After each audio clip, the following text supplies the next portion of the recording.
जब कोई देश में करप्शन अपनी चरम सीमा पर पहुंच जाता है। देश की जीडीपी के आधे हिस्से जितना देश खुद कर्जे में होता है। एक तरफ देश का यूथ अनएम्प्लॉयमेंट की वजह से जूझ रहा होता है, लोगों को अपना देश छोड़कर मजदूरी करने के लिए दूसरे देश जाना पड़ता है, और उसी देश के बड़े बड़े पॉलिटिकल लीडर्स के बच्चे दूसरे देशों में अपनी लेविश लाइफस्टाइल जीते हैं।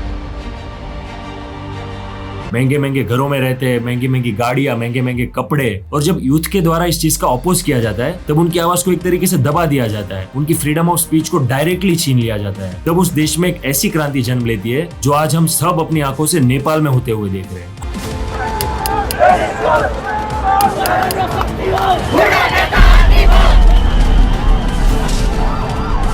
And they want to control us just like a dictator.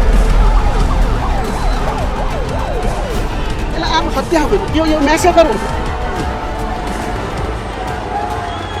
हम आज ये कह सकते हैं कि नेपाल आज अपने इतिहास के सबसे खराब दौर से गुजर रहा है। इतना खराब कि लोगों ने पार्लियामेंट में घुसकर पार्लियामेंट और साथ ही साथ कई पॉलिटिशियंस के घरों को भी जला दिया। अनफॉर्चुनेटली जो नेपाल के फॉर्मर पीएम थे, उनकी वाइफ राज्यलक्ष्मी चित्रागर की मौत तो उन्हीं के घर में जलकर हो गई थी। देश के prime minister KP Sharma Oli, home minister Ramesh लेखक और दूसरे कई बड़े बड़े पॉलिटिकल लीडर्स ने तो तुरंत ही अपने पद से इस्तीफा दे दिया। इस वीडियो को देखिए। इस वीडियो में जिस इंसान को लोग दौड़ा दौड़ा कर मार रहे हैं, ये और कोई नहीं बल्कि देश का फाइनेंस मिनिस्टर खुद था। देश का ये हाल किसी और ने नहीं बल्कि उसी जेन ज़ी जनरेशन ने किया जिसे आज पूरी दुनिया overrated, overhyped and over dramatic generation बोलती है। अब इस मामले को थोड़ा पहले से समझने की ट्राई करते हैं। कुछ सालों पहले नेपाल की जो सुप्रीम कोर्ट थी, उन्होंने जितने भी सोशल मीडिया प्लेटफॉर्म्स है, including WhatsApp, Facebook, Twitter, YouTube, उन सबको एक नोटिस भेजा था कि अगर इन सारे सोशल मीडिया प्लेटफॉर्म्स को नेपाल में ऑपरेट करना है तो उनको नेपाल की ministry of communication and information department को रिपोर्ट करना पड़ेगा। सरकार का उस टाइम ये कहना था कि अगर ये सारे प्लेटफॉर्म्स एक बार रजिस्टर हो जाते हैं तो उन सबकी जो एक्टिविटीज थी उनको मॉनिटर करना इजी होगा,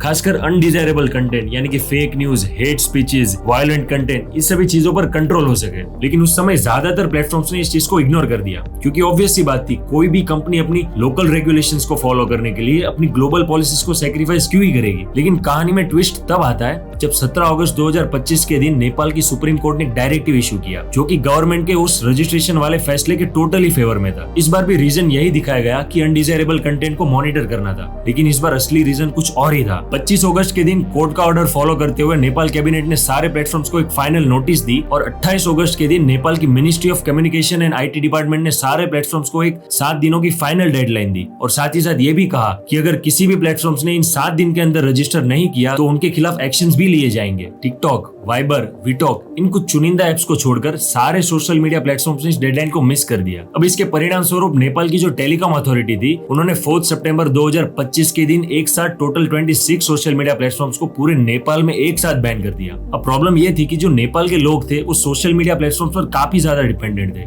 अब सिर्फ साउथ एशिया की बात करें तो पर पर्सन इंटरनेट यूजेज में जो नेपाल था वो टॉप कंट्रीज में आता था। नेपाल में यूज होने वाले टोटल इंटरनेट में से 90% इंटरनेट सिर्फ कम्युनिकेशन के लिए यूज होता था। नेपाल की पॉपुलेशन के टोटल 15% लोग जो कि वर्किंग एज के थे, वो पैसे कमाने के लिए जनरली दूसरे देश जाना पसंद करते थे। 2024 और 25 में टोटल 8 लाख से भी ज्यादा लोगों ने नेपाल को छोड़ा सिर्फ और सिर्फ पैसे कमाने के लिए, और इसकी एवरेज देखे तो हर महीने करीब 65,000 से भी ज्यादा लोग नेपाल छोड़कर दूसरे देश जा रहे सिर्फ पैसे कमाने के लिए। ऐसे में ये जो सारे सोशल मीडिया प्लेटफॉर्म थे वो काफी जरूरी बन जाते हैं उन लोगों को अपनी फैमिलीज के साथ कनेक्टेड रखने के लिए, और इसीलिए इस बैन ने रूप लिया एक बहुत ही बड़े प्रोटेस्ट का। इस प्रोटेस्ट को नेपाल के हामी नेपाल नाम के एक एनजीओ ने ऑर्गेनाइज किया था, जिसका प्रेसिडेंट था सुदन गुरांग, जिसकी उम्र सिर्फ 36 साल थी। इस प्रोटेस्ट के लिए जो यूथ था उसको डिस्कॉर्ड सर्वर्स के थ्रू एकजुट किया गया था। शुरुआत में तो ये प्रोटेस्ट काफी डिसेंट तरीके से होने वाला था, जिसमें सारे यूथ को अपने स्कूल या फिर कॉलेज के यूनिफॉर्म्स में आना था और हाथ में बुक्स या फिर स्कूल के बैग्स होने थे। अब इस रैली की जो शुरुआत थी वो काठमांडू के बनेश्वर इलाके से चालू होकर पार्लियामेंट तक एंड होने वाली थी, और इस प्रोटेस्ट का पर्पस क्लियर था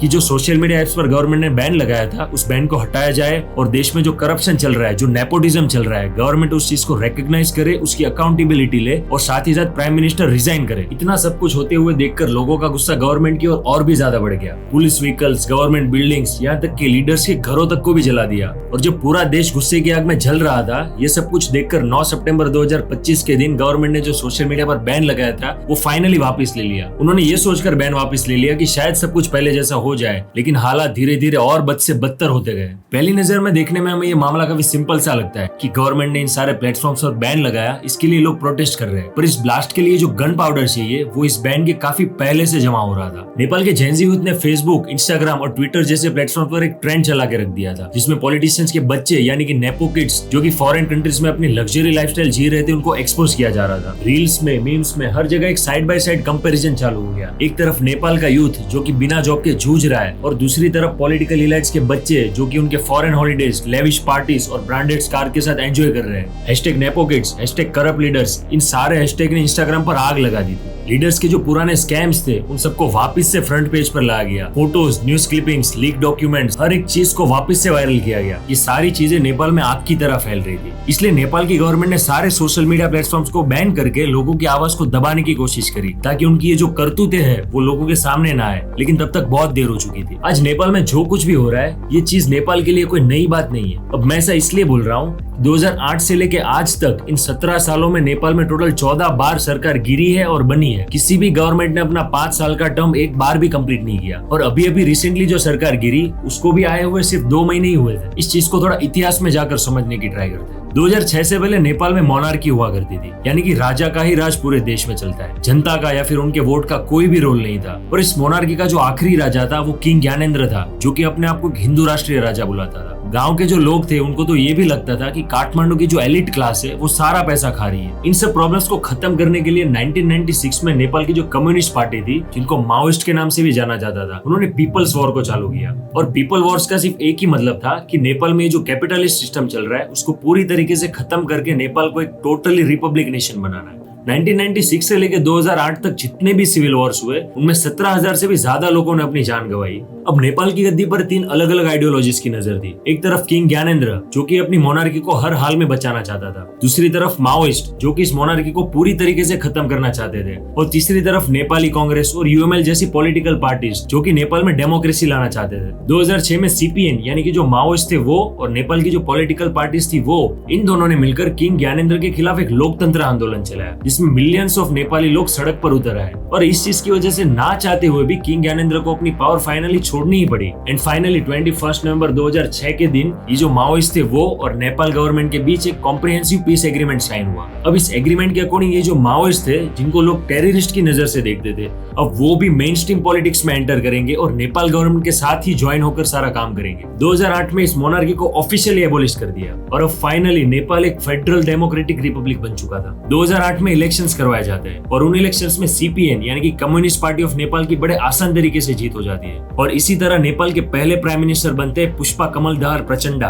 प्रचंडा खुद एक गुरिल्ला लीडर था और वो ये चाहता था कि उसके जो गुरिल्ला फाइटर्स थे वो नेपाल आर्मी के साथ इंटीग्रेट हो जाए। उस समय नेपाल आर्मी के जो चीफ थे वो रुकमनगढ़ कटवाल थे। अब कटवाल ऐसा बिल्कुल नहीं चाहता था कि गुरिल्ला फाइटर्स की एंट्री नेपाल आर्मी में हो जाए। अब ऑब्वियस सी बात है कि प्रचंडा को ये बात बिल्कुल अच्छी नहीं लगी होगी, इसलिए उसने कटवाल को अपने पद से हटाने की बहुत कोशिश की। लेकिन राम यादव जो कि नेपाल के प्रेसिडेंट थे उस समय, उन्होंने कटवाल को वापस से रीअसाइन कर लिया। प्रचंडा ने ये जो हरकत करी थी उसकी वजह से प्रेसिडेंट के साथ साथ जो दूसरी पॉलिटिकल पार्टीज के लीडर थे वो भी उसके अगेंस्ट जा चुके थे। और आगे जाके 4 मई 2009 को ये जो प्रचंडा था जो कि नेपाल का फर्स्ट पीएम था, उसने अपने सिर्फ 9 महीने के टेन्योर को फाइनली एंड कर दिया। और अब यहीं से नेपाल के अंदर एक अनस्टेबल गवर्नमेंट का सिलसिला चालू हो जाता है। और गवर्नमेंट भी कैसी, 2008 के जो असेंबली इलेक्शंस हुए थे उसमें डिसाइड हुआ था कि देश के लिए एक नया कॉन्स्टिट्यूशन बनाया जाएगा, लेकिन ये सारी पार्टीज आपस में ही लड़ती रह गई और कॉन्स्टिट्यूशन भी टाइम पे तैयार नहीं हुआ। आगे जाके 2012 में असेंबली को भी डिसॉल्व कर दिया गया, फिर भी कॉन्स्टिट्यूशन रेडी नहीं हुआ था। जिस कॉन्स्टिट्यूशन को 1 साल में रेडी होना था उसके लिए इनको 7 साल लग गए। अब ऐसी गवर्नमेंट से हम उम्मीद भी क्या रख सकते हैं। पीएम की कुर्सी तो मानो इन लोगों के लिए एक म्यूजिकल चेयर बन चुकी थी और ज्यादातर टाइम ये 3 चेयरों ने इस कुर्सी को गर्म किया। पुष्पा कमल दाहाल प्रचंडा जो सीपीएन के लीडर थे, शेर बहादुर देवबा जो नेपाली कांग्रेस के लीडर थे, एंड केपी शर्मा ओली जो यूएमएल के लीडर थे। 2008 से लेके आज तक इन तीनों चेयरों ने ही 10 से ज्यादा बार अपने बीच कुर्सी घुमा ली है। इन तीनों के इक्वेशंस काफी सिंपल थे। कुर्सी के लिए अगर अलायंस बनानी पड़े तो बना दो,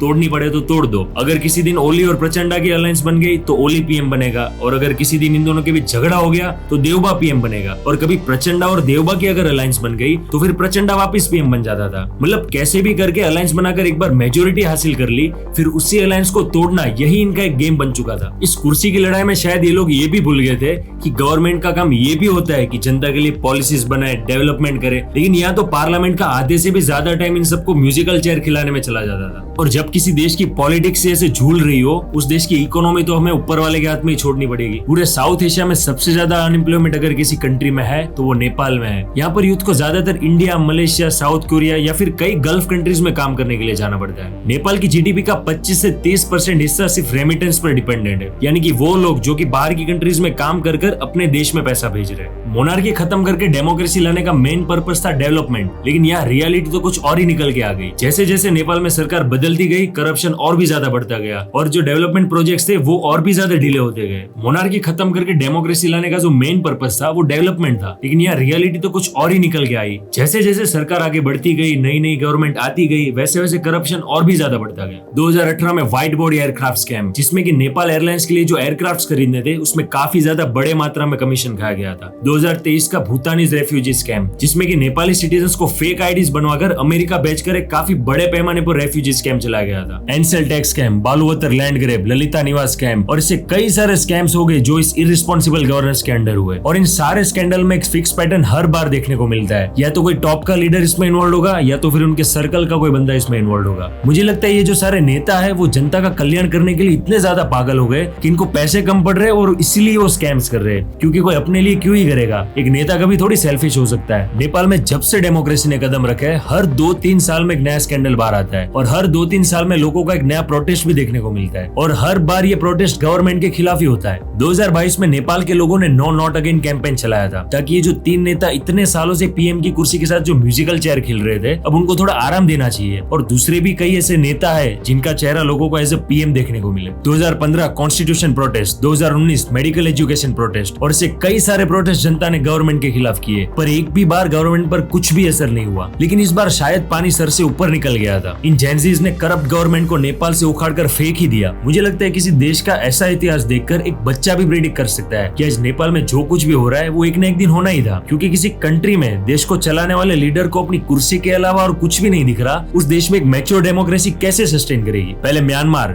फिर श्रीलंका, फिर नेपाल, अब कई लोगों को ये लग रहा है कि अगली बार इंडिया की है। उन लोगों को मैं बस इतना ही कहना चाहता हूँ कि 140 करोड़ से भी ज्यादा की आबादी, 100 से भी ज्यादा भाषाएं, हजारों जाति और कई धर्म, इतनी ज्यादा डाइवर्सिटी होने के बावजूद भी हमारा जो डेमोक्रेटिक सिस्टम है वो आज भी नॉन स्टॉप चल रहा है। देश में कई इमरजेंसीज आई, दंगे, फसाद, प्रोटेस्ट, सब कुछ हुआ, लेकिन कभी भी सिस्टम ने अपने घुटने नहीं टेके। यहाँ हर 5 साल में जनता ने बटन दबाकर कई सरकार को गिराया भी है और कई सरकार को बनाया भी है, क्योंकि यहाँ कुर्सी किसी नेता की जागीर नहीं बल्कि जनता की मर्जी का प्रतीक है और यहाँ पीएम भी जनता का नौकर है, ना कि मालिक। जय हिंद।